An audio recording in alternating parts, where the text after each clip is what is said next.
Olá, olá, galerinha da mediação, sejam bem-vindos a mais uma aula aqui da nossa unidade 1 ainda, né? Do nosso querido primeiro ano. Estamos aí caminhando com as nossas aulas, a gente já vai para a 6ª aula da primeira unidade e hoje a gente continua fazendo uma análise dos principais sociólogos, das principais teorias sociológicas clássicas dentro da nossa disciplina de sociologia. E hoje a gente vai falar sobre um sociólogo muito conhecido, muito comentado, amado e odiado também, em vários aspectos. Hoje nós vamos conhecer a teoria de Karl Marx. Então vamos aqui para a tela para a gente ver a agendinha da nossa aula de hoje, né, pessoal?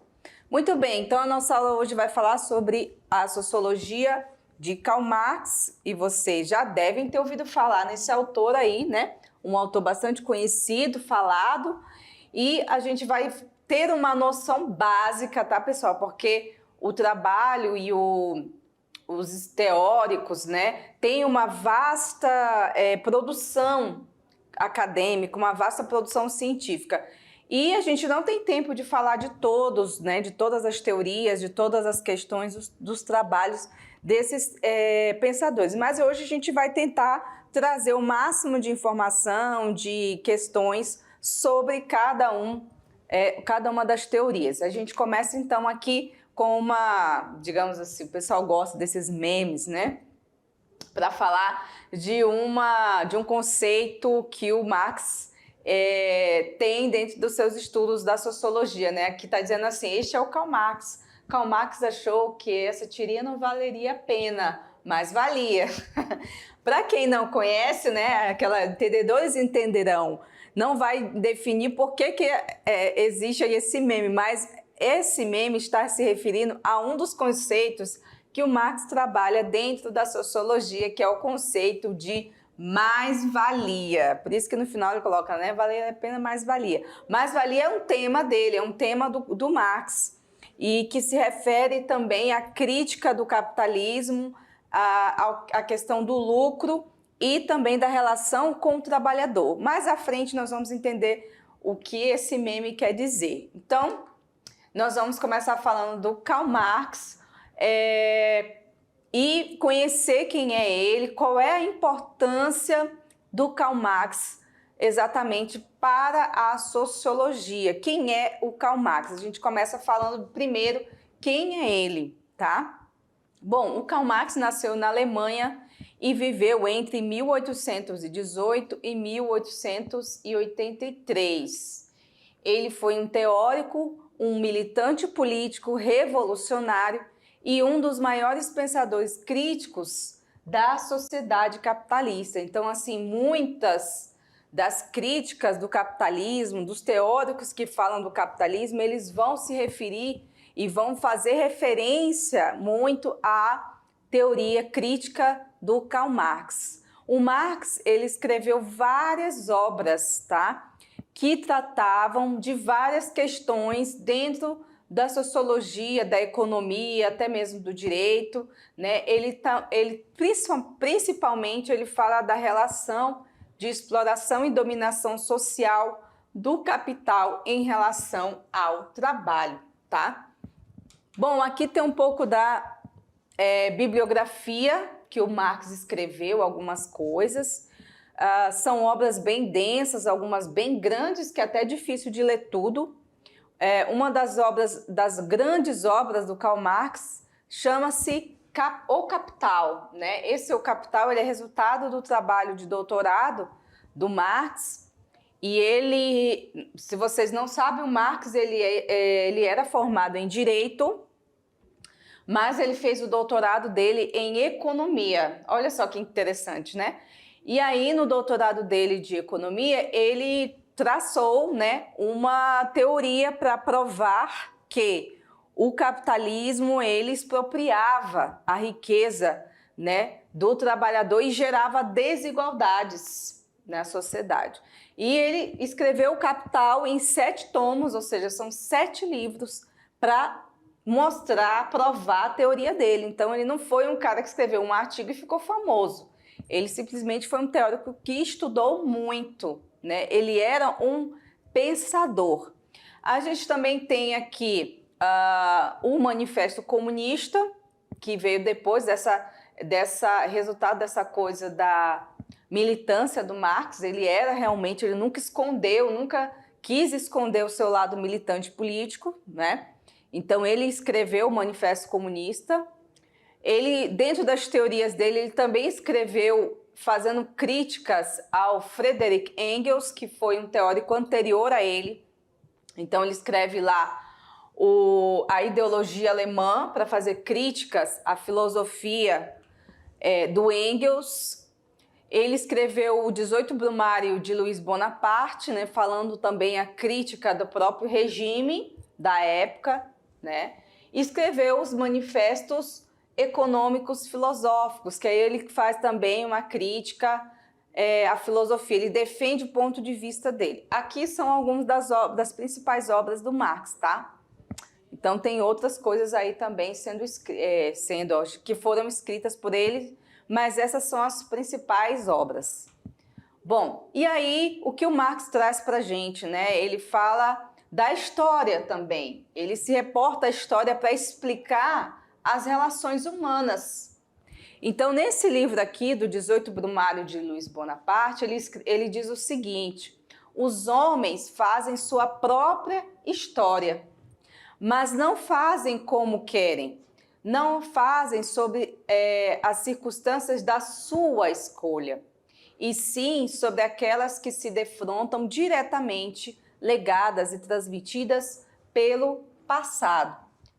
Bom, o que o Marx quis dizer com isso, né? Fica aquela pergunta. Ele quer dizer que a evolução humana e o desenvolvimento humano, em muitas vezes, a própria sociedade, ela toma rumos que não somos as nossas escolhas exatamente, e sim a historicidade, né, e as classes as quais dominam esse processo. Então, ele quer dizer que as pessoas nem sempre fazem as coisas à sua própria escolha, e sim as circunstâncias que estão disponíveis para ela. Aí começa então a denúncia de um sistema opressor, o que o Marx chama, né, de um sistema opressor. Mas ele constrói toda uma teoria para falar sobre isso. E uma das principais teorias do Marx é essa: o materialismo histórico dialético. O que seria então esse tamanho, né? Parece um palavrão de tão grande. O que seria o materialismo histórico dialético? O materialismo é um método, tá? O materialismo histórico é um método desenvolvido para explicar o funcionamento das sociedades humanas em todas as épocas. Então, Marx quis provar, no materialismo histórico dialético, que as sociedades elas se fundaram na desigualdade.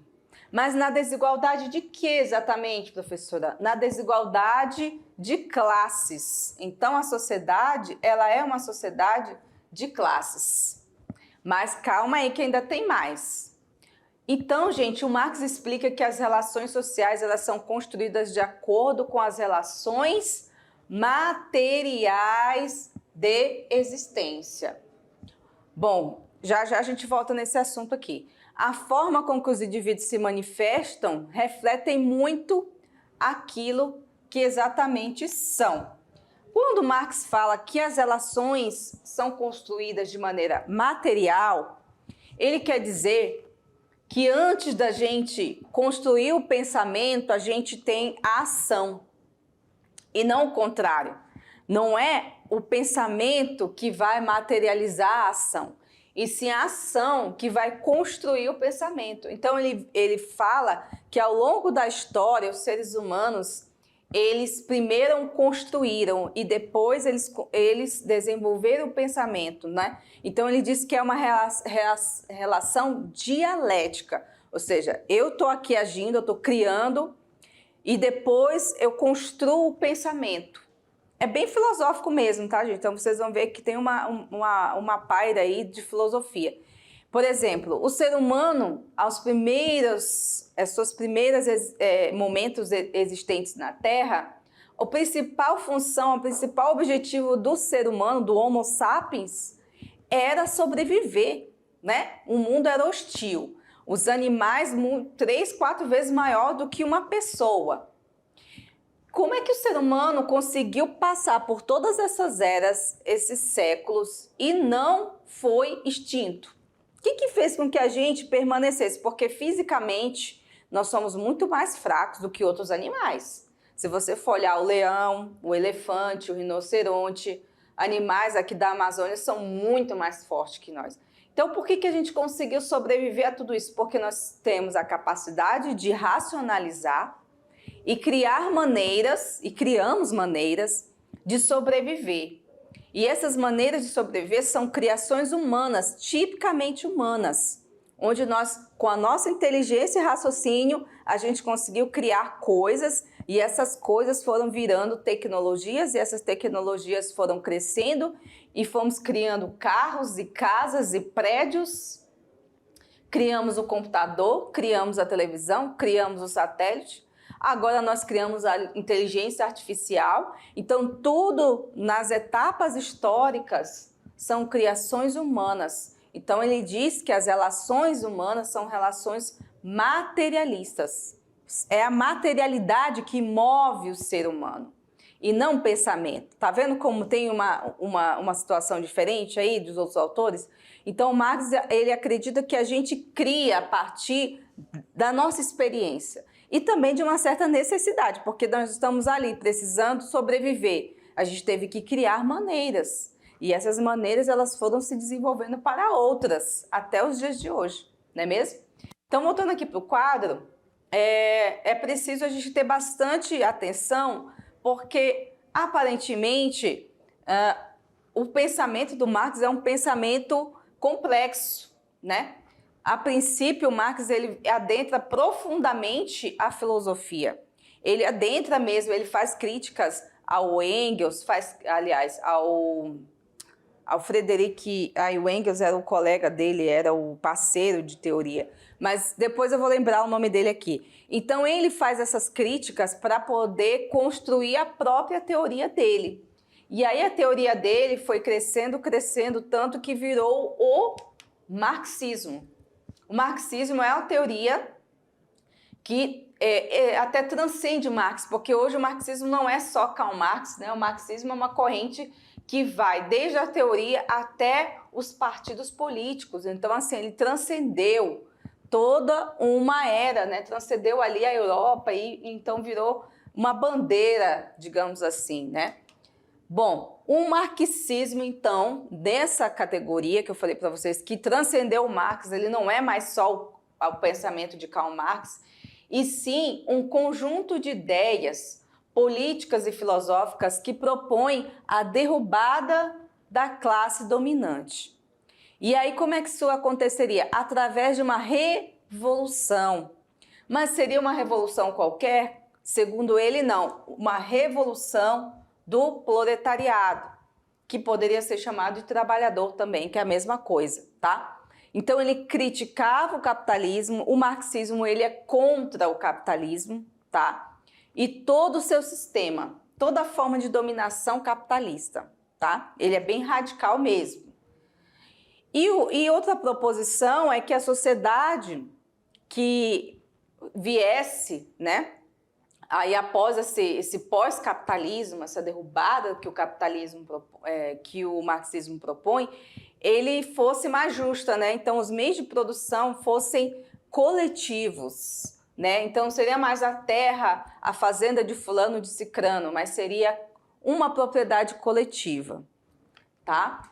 Bom, então, passando ainda sobre o marxismo, os conceitos, então, de Marx, eles dão ênfase a uma crítica. Vocês já perceberam isso, né? Que tem um fundamento crítico muito forte.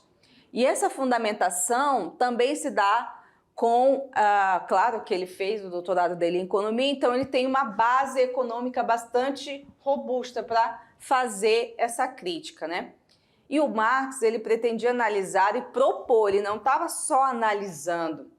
Ao contrário do Comte, ao contrário do Weber, que a gente vai estudar depois, e o do Emile Durkheim, eles apenas analisam os fenômenos sociais. Só que o Marx, ele vai além, ele não quer só analisar, mas ele quer propor soluções e explicações para aqueles problemas sociais que eram, e é ainda até hoje, o desemprego, a miséria, a desigualdade social e tantas outras questões. Então ele estava querendo dizer assim, tá ruim, mas a gente pode melhorar com isso, tá? Seria mais ou menos isso. Então, outro conceito que o Marx trabalha é a luta de classes, tá? Luta de classes também é um conceito do Marx. E aí ele traz toda essa carga também de crítica do capitalismo e o favor, né, o olhar sensível para o trabalhador. O que é luta de classes? Esse é um tema central na ideia de Marx. Tá? Ele diz que todas as sociedades, ao longo da história, elas se dividem em classes sociais. E essas classes sociais, dentro da categoria, do contexto da sociedade capitalista, elas se dividem em duas, que ele chama de burguesia, tá? Que são os capitalistas ou os donos dos meios de produção, e o proletariado, que seria toda a gama da classe trabalhadora, até mesmo aqueles que estão lá na classe média, digamos a médico, engenheiros. Para o Marx seria a classe trabalhadora, porque eles vendem a sua força de trabalho. É bom a gente abrir um parênteses nessa parte, porque muita gente confunde isso. Muita gente confunde quem tem uma vida boa, digamos assim, um médico que ganha 30, 40, 50 mil, e confunde essas pessoas com o burguês. Enquanto ele estiver vendendo a força de trabalho dele para um hospital, para um grande dono de empresas na área da saúde, ele vai ser um trabalhador, só que ele é um trabalhador melhor remunerado. Isso não há de negar, né? Um engenheiro que trabalha lá por uma grande empresa de engenharia, sei lá, né, um professor que ganha 30, 40 mil, não sei, vendendo as aulas dele, a força de trabalho dele. Essa relação, quando você ainda precisa vender algo para alguém, para você obter o seu ganho, então você vende o seu serviço, você trabalha com gesso na construção civil, você trabalha com, digamos assim, com decoração, você está vendendo a sua força de trabalho. Por algum valor, minha hora de trabalho, digamos, é R$40, R$200, eu sou eletricista, ou eu trabalho na roça, faço trabalhos, presto serviço lá na roça, na fazenda, num sítio, numa chácara. Quando você está vendendo a força de trabalho por um valor, você pertence à classe trabalhadora, ok? Agora o burguês. Quem é o burguês? O burguês é aquele que não precisa vender a força de trabalho. Pelo contrário, ele vai captar pessoas para trabalhar para ele, né? Então, ele vai obter o lucro. Quando você vende sua força de trabalho, né, dentro do contexto de Marx ali, você recebia um salário, né? Então, o ganho da classe trabalhadora chama-se salário. O ganho do burguês chama-se lucros. E aí, para quem tem empresas, para quem tem grandes conglomerados, já vai ser dividendos, por exemplo, né? Vai ser o lucro, vai ser, né, várias formas aí de ganhar o seu dinheiro. Então, há uma diferença muito grande entre quem vende a força de trabalho, que pode ganhar lá até seus 50 mil, tá? Daquele que está comprando a sua força de trabalho, porque aquele burguês que comprou a sua força de trabalho por 50 mil, ele está ganhando 3, 10, 15 vezes mais que você. Pode ter certeza. Se você ganha 50, ele deve estar ganhando em cima de você 200, 300 mil. Isso é fato. O capitalismo funciona desse jeito, tá? Quem ganha mais sempre vai ser o que investe mais. É o dono dos meios de produção, como Marx fala. Né? E essa era a crítica do Marx, que é, em cima do meu trabalho, o empresário ou o burguês vai ganhar 3, 4 vezes mais, né? Então, voltando aqui para o quadro, a gente tem aqui A luta de classes, para o Marx, né, é a luta de classes antagônicas, né, em que há uma relação de dominação em cima do proletariado, tá?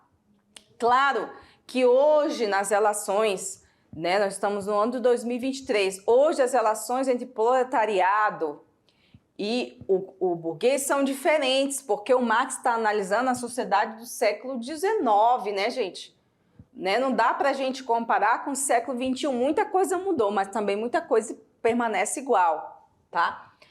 E aí ele fala que há essa dominação, porque quando os trabalhadores passaram a trabalhar para o burguês, eles perderam os seus meios de produção. Quando ele era lá um artesão, ele tinha lá seu ateliê, ele tinha suas coisinhas, né? Tinha todos os seus utensílios. Quando ele passa a ir para a fábrica, ele perde tudo isso. O que ele tem? Apenas os braços, as pernas para trabalhar, nada mais, né? E aí tem muitas essas piadas que eu acho muito legal. As pessoas falam assim, mas você capitalista comunista de iPhone. Eu adoro isso daí. Comunista de iPhone. Quer dizer que o trabalhador não tem o direito de usufruir nada que seja do capitalismo, porque ele está criticando o capitalismo, né? E aí eu trouxe até um meme aqui, ó, a mulher ligando pro Marx. Isso aqui é uma brincadeira, né? Marx, eu comprei um celular caro e agora eu virei capitalista? Aí o Marx explica, não, você vendeu sua força de trabalho e comprou um celular do capitalista. Capitalista é o dono da fábrica, não é você, né? Ele quis dizer capitalista, ele quis dizer o burguês, né? Na minha leitura aqui é o burguês. Então assim, mas eu tenho um celular de 10 mil, eu sou capitalista, eu sou burguês? Não. Para você comprar esse celular, você deve ter pagado meses e meses ali, ó, a fios, né? Vendeu sua força de trabalho, se cansou para pagar um celular. Então, você não é o burguês é o dono da fábrica, né? Então, é uma coisa bem interessante porque as pessoas confundem muito isso. Bom, e a luta de classes, para Marx, seria o motor de todas as mudanças sociais. Ele fala que as mudanças vêm exatamente dessa diferença, porque elas refletiriam essas questões materiais que se instauram no meio social. Então, essas classes trabalhadoras, elas vão buscar a sua igualdade, né? Bom, de um lado nós temos os trabalhadores, que reivindicam os meios pelos seus direitos através dos sindicatos. Os sindicatos eles surgiram exatamente por isso. Então, a luta mais antiga do meio sindical no mundo chama-se luta do trabalhador. Se você for procurar aí no Google, procura quais foram os primeiros sindicatos que passaram a existir. Foram os sindicatos dos trabalhadores, né? E por quê? Porque eles reivindicavam melhores salários, melhores condições de trabalho, né? De um lado a gente tinha os capitalistas que queriam aumentar o lucro e do outro os trabalhadores que estavam sendo explorados. Então, nesse sentido, havia sempre e há ainda os embates das forças sociais opostas. Cada grupo vai defender o seu lado, né? O que eu acho mais engraçado é que o grupo que está aqui, ó, que é o trabalhador, às vezes está defendendo o burguês, que eu acho mais legal, porque o burguês não defende o trabalhador, mas tem um monte de trabalhador que defende o burguês. Eu acho isso um barato, né? Uma coisa muito legal. Muito bem. O ponto de vista central da teoria de Marx está nas relações estabelecidas em determinada classe que está entre as diversas classes que compõem a sociedade, né? Então, de acordo com Marx, a chave para compreender a vida social contemporânea está na luta de classes. Então, você falar do Marx, você tem que falar da luta de classes, né? E que se desenvolve à medida que os homens e mulheres procuram satisfazer as suas necessidades. Uma outra coisa interessante também, que a gente ouve muitas pessoas falarem, né? Se você não é capitalista, você não tem direito de ter um carro, você não tem direito de ter um celular, um smartphone, porque isso foi produzido pelo capitalismo, né? E aí tem uma frase de Marx que eu acho muito interessante, que ele diz assim, porque Marx nunca pregou a pobreza. As pessoas acham que quem é socialista, comunista, tem que ser pobre. Não! O Marx nunca pregou a pobreza. Ele dizia o seguinte, ó, aquele que tudo produz, a ele tudo pertence. Ou seja, quem produz o celular, o carro, a casa, as cadeiras, né, as poltronas e tudo que há, são os trabalhadores. É eles que produzem a riqueza. Assim como na escravidão, quem ajudou a construir esse país, né? Quem construiu os fortes, quem construiu as igrejas, que construiu as praças, né, antigas, foram os escravos. Então, a eles deveriam pertencer também isso tudo, né? Então, para ele, o Marx sempre defendeu o trabalho e defendeu que o trabalhador deveria possuir parte dessa riqueza, que ele não fosse excluído de viver uma vida digna. Essa era a briga do Marx.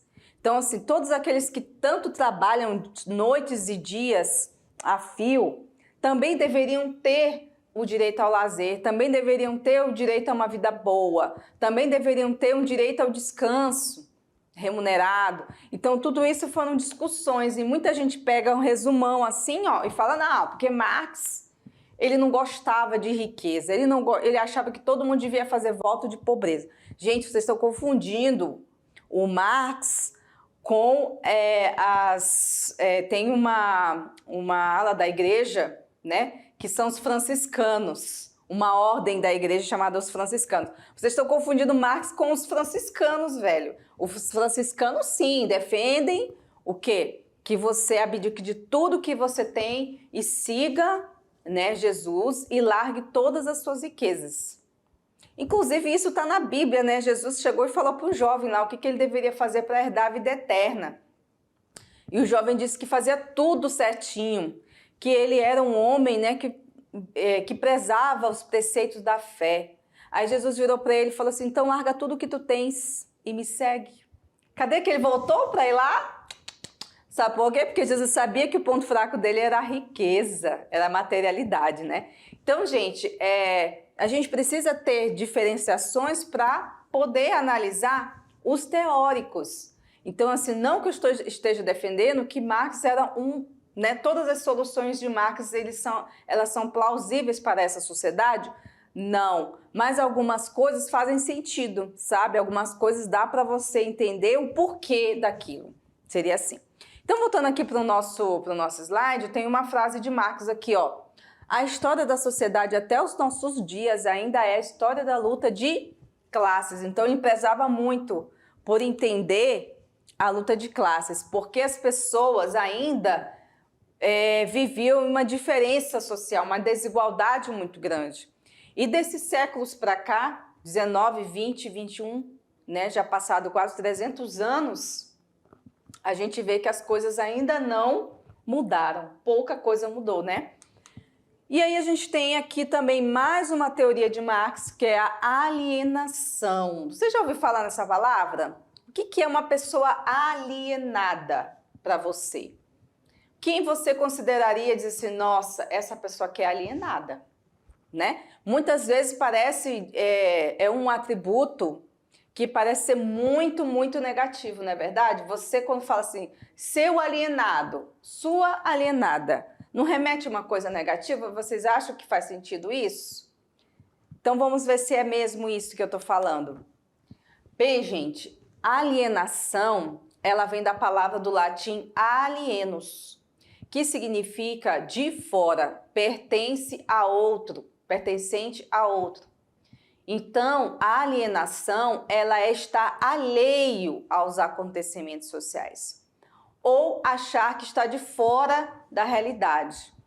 Então, se vocês pensam que a palavra alienação traz um aspecto negativo, vocês estão certos. Tá certo sim, porque alienação significa que uma pessoa está fora da realidade, ela não consegue compreender a realidade que está em volta dela. E aí Karl Marx, ele usa essa palavra lá na obra Manifestos, aliás, na obra Manuscritos Econômicos Filosóficos, ele usa essa palavra, gente, para descrever a falta de contato e o estranhamento que o trabalhador tem com o produto que ele produz. Por quê? Porque ele não vê sentido. Muitas das vezes a gente trabalha para criar ou para produzir coisas que a gente nunca vai usar, que não faz parte da tua vida, né? Que tu olha assim e diz, não, isso aqui não é para mim. Como se eu estivesse fazendo uma coisa para um extraterrestre, né? Para outros seres humanos e não para mim. Então, gente, o Marx considerava o trabalho algo muito, muito, muito importante.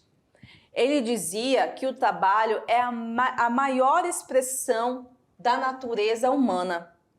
Quando a gente trabalha, a gente também se realiza, né? O trabalho é algo que realiza o homem porque ele faz com que a gente utilize as nossas faculdades mentais, que a gente aprimore os nossos conhecimentos e que a gente conquiste as nossas coisas, né? Então, realmente é algo muito bom. Agora sim, parêntese, quando você também pode usufruir daquilo que você faz. Agora, quando o trabalho é escravizante, é estressante, te adoece, te deixa acabado, se sentindo horrível, então, gente, o trabalho nesse caso não está sendo bom, né? O trabalho é bom quando você se realiza nele. Agora, quando você estranha, você olha para aquele lugar, você não se sente bem, então o trabalho não é bom, né? Então, quando o homem perdia o controle sobre esse trabalho, ele dizia, né, que entrava num processo alienado, né? Ele ficava alheio à ordem social. E isso fazia com que os trabalhadores não se dessem conta do quanto eles eram explorados. Porque eles nem sabiam o que era exploração, eles achavam que aquilo era normal, né? Isso fazia o quê? Eles não entenderem a desigualdade, eles não entenderem a pobreza, eles não entenderem que o trabalho que eles estavam realizando, né, era algo tão importante que poderia ter uma vida melhor se eles não fossem explorados, né? Isso demonstra o antagonismo dessas classes sociais. Então, como que a gente pode ver a alienação nos dias de hoje? Como que a gente consegue entender? Quando o trabalhador, ele passa anos e anos e anos trabalhando e não percebe que está sendo explorado, não consegue ver sentido naquilo que ele produz, ele olha para aquele produto que ele produziu e não se sente parte daquilo. Isso para Marx é alienação. Então eu estou vendo aquilo ali, não faz sentido para mim, eu estou produzindo uma bolsa que vai valer 150 mil reais. Eu nunca vou conseguir comprar uma bolsa dessa. Faz sentido isso, gente? Eu produzo uma coisa que vale muito dinheiro e eu faço com tanto amor, com tanta dedicação, né? Eu faço ali um trabalho excelente, mas eu nunca vou conseguir comprar uma bolsa que custa 150 mil reais. Então essa é a relação de alienação. É quando o trabalhador não consegue se enxergar. Ele não consegue nem sequer sonhar em ter acesso a alguma coisa que ele está ali produzindo porque ele é de outra classe, né? Isso é muito comum, tá lá na fábrica, em uma montadora de carro, você está produzindo, por exemplo, um carro que ao final dessa produção ele vai estar valendo em torno de 200 mil reais. A pessoa está ali trabalhando, ele nem sequer tem noção daquilo, que aquilo que ele está produzindo vai gerar muito mais riqueza do que ele imagina. E ele ganha lá um salário mínimo que nunca vai dar para ele a condição básica para ele ter um carro que ele mesmo está ajudando a construir, né? Então isso é alienação para o Marx, tá? Então vamos aqui continuar para a gente deixar uma dica da nossa aulinha de hoje, que é um filme. O filme é O Jovem Karl Marx, né? Esse filme trata um pouco da vida dele, aqui do lado do Engels. O Engels, eu não falei muito dele na aula, mas eu vou falar agora que a gente ainda tem um tempinho, né? O Engels era a parte financeira que ajudava o Marx. Porque, gente, o Marx não era rico. Ele não nasceu em família rica, né? O Marx era um homem que estudava muito, mas não tinha riqueza, não tinha como se manter. Então, o Engels vinha de uma família que tinha um certo, né, prestígio e tinha dinheiro. E o Engels também coadunava, tanto que o Engels escreveu livros junto com o Marx. Só que a mente brilhante naquele processo todo era dele, né? Era do Marx. Então ele financiou os estudos do Marx. Ele ajudava a sustentar a família dele, né? Que o Marx também tinha esposa e filhos. E ele teve que fugir também. O Marx não ficou muito tempo na Alemanha por conta do nazismo. Ele teve que fugir. Se eu não me engano, não foi por causa do nazismo. Eu acho que foi antes. Ele saiu por conta dessa perseguição, né, da questão do comunismo e tudo mais. Tanto que no nazismo também os comunistas foram perseguidos e mortos.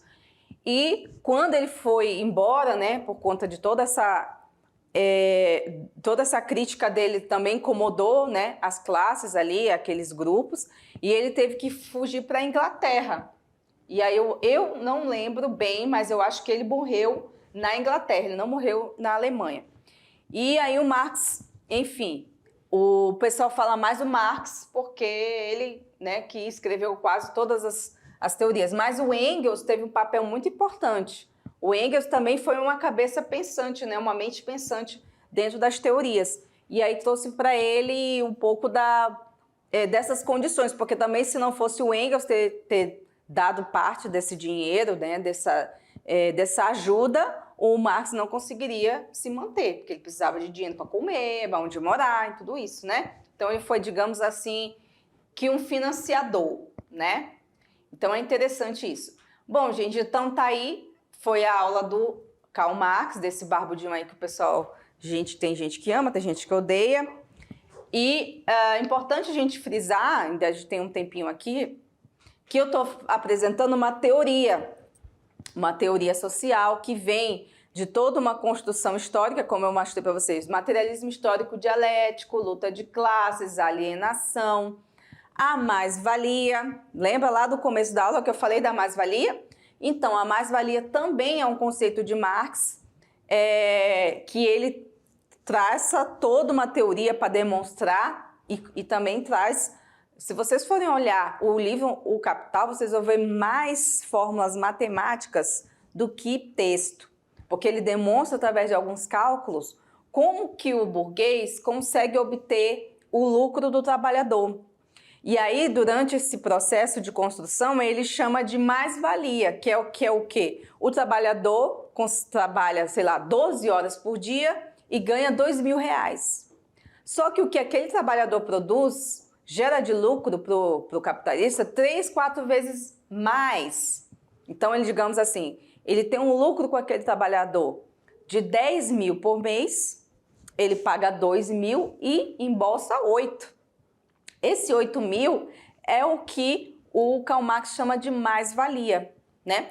E ao longo do desenvolvimento do capitalismo e da industrialização, ele começa a dividir também.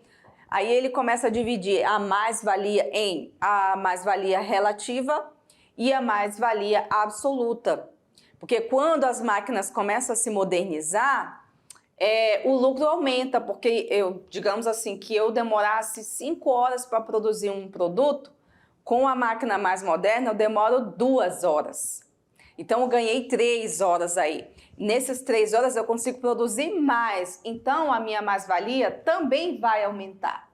Então tem toda uma teoria, gente, é um negócio complexo, tá? Só para demonstrar para vocês que nos estudos que eles demonstram essas teorias também tem cálculos, também tem algumas questões lá teóricas, filosóficas, que o Marx traz, que é o materialismo dialético e o materialismo histórico, e também tem todas essas questões sociológicas. Por isso que o Marx é estudado no direito, ele é estudado na economia, ele é estudado na sociologia, na geografia, na história e sabe lá Deus mais quantas coisas.